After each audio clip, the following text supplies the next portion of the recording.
Xalqaro Sharqi Turkiston Tashkilotlar Birligi a'zosi Sharqi Turkiston inson haqlarini kuzatish jamiyati Turkiyadagi yerlik tashkilotlar bilan hamkorlashib, aslida Sharqi Turkiston munbiri qurib chiqqan bo'lib, munbar xalqaroda yolg'onchilar kuni deb tanilgan 1-aprel kunidan foydalanib, Xitoyning Sharqi Turkistonda ijro qilayotgan irqiy qirg'inchilik jinoyatiga qarshi xalqaroliq jamiyatga diqqatini tortish maqsadida chaqchaq emas, irqiy qirg'inchilik shuari bilan Istanbul boshchiligida Turkiyaning barliq viloyat, shaharlarida Xitoyga qarshi zo'r ko'lamlik faoliyat o'tkazdi.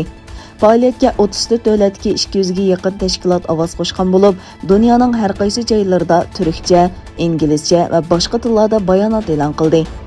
Xitoy 2017-yili 1-apreldan buyon Sharqi Turkistonda keng ko'lamli tutqun qilish harakati boshlagan edi.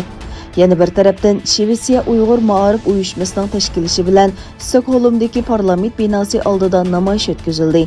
Namoyishchilar irqiy qirg'inchilik to'xtatilsin, yig'ilish lagerlari taqalsin degandek shiorlarni to'ladi.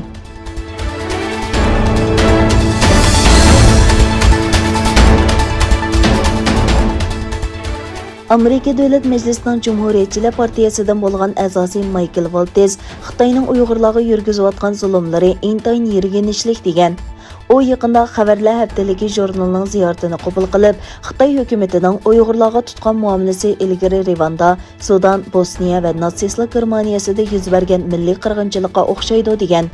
Amerika Davlat Majlisining a'zosi Michael Waltz yana mundaq degan: bir millatning yer yuzidan yo'qotish uchun shu millatning avlod qoldirishining oldini olish va keng ko'lamli bosqinchilik harakati yurgizib, ularning genlarini buzishni planlash intayin yirginishlik bir ish.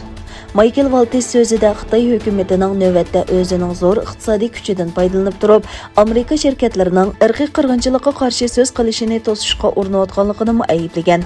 Shuning bilan birga u yana o'zining ko'p qatim Xalqaro Olimpik komitetidan 2022-yillik qishliq olimpik tanharakat musobaqasini boshqa davlatga yo'tkazishni talab qilganligini aytgan. Shu kuni yana Amerika Davlat Majlisining Demokratlar partiyasidan bo'lgan vakili Kretsi Xolaxonmo bu haqda ifoda bildirib, Xitoy Birlashgan Davlatlar Tashkiloti Xavfsizlik kengashining a'zosi bo'lganlikdan Birlashgan Davlatlar Tashkilotidan zo'r umid kutish mumkin emas. Shunglashqa Amerika va uning muhim ittifoqdosh davlatlarining bu masaladagi pozitsiyasi intayin muhim deb ko'rsatgan.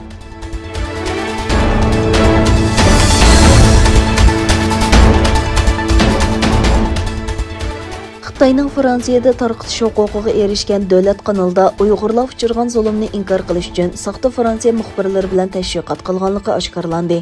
Fransiyada bir torbatma qurgan bu kanal o'xshamagan jurnalistlarning har xil masalalar to'g'risidagi ko'z qarashini uning betiga kirgizishga boshlagan. Fransiyadagi danglik gazetlarning biri bo'lgan Le Monde'ning ko'rsatishcha, Uyg'urlarning zulm va ziyonkashligini rad qiladigan bir iston avtori saxta ismlarni ishlatib, jurnalist bo'lib o'tirg'a chiqqan kishi ekan.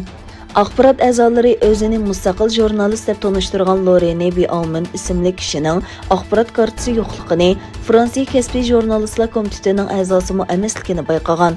Xitoy uchun to'liq tashviqot quroli sifatida ishlaydigan kishi yozgan Uyg'urga qarshi maqolada Uyg'ur ayollarining tug'mas qilib etilganligini va ishlashga majburlanganligi to'g'risidagi ayblashlar qat'iy rad qilingan.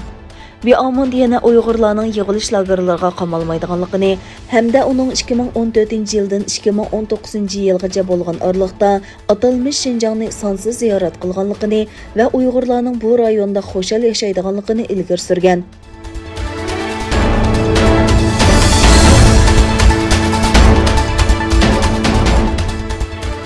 Xitoy Tashqi ishlar ministrligi Amerika Hong Kong haqidagi paketlarga parvo qilmay, Hong Kong sababli Xitoyni tanqid qildi va Xitoyni ichki ishlarga og'ir darajada aralashdi deb aybladi.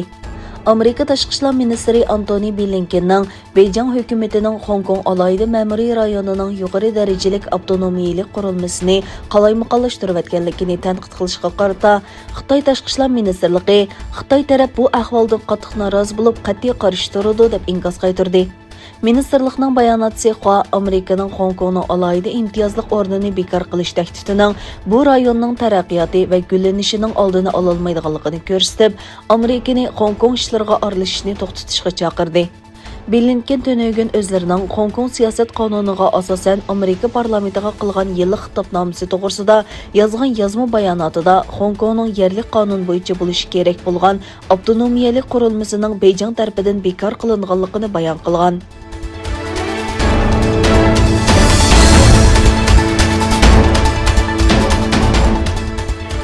Tayvanning sharqidagi Hualien rayonida poyezdning relsidan chiqib ketishi natijasida 36 odam qazo qilgan, 60 odam yaralangan. Davlatlik matbuotlarning Tayvan qatnash ministrligini asos qilgan uchurlarga qaraganda, taxminan 350 yo'lovchi o'ltirgan 8 vagonlik poyezd Hualien rayoniga kirgan tonnelda relsidan chiqib ketgan. Poyezdning 4 va 5 vagonlari og'ir ziyonga uchirgan bo'lib, o't o'chiruvchilar va izlash qutqizish otryadlari naq maydonga avatilgan. Vaqada 36 kishining hayotidan ayrilganligi, 60 kishining yaralanganligi aniqlangan. Tayvan rahbari Tsai Ing-wen munosabatlik ministerlik va tashkilotlardan hodisa to'g'risida zarur xizmatlarni boshlashni talab qildi.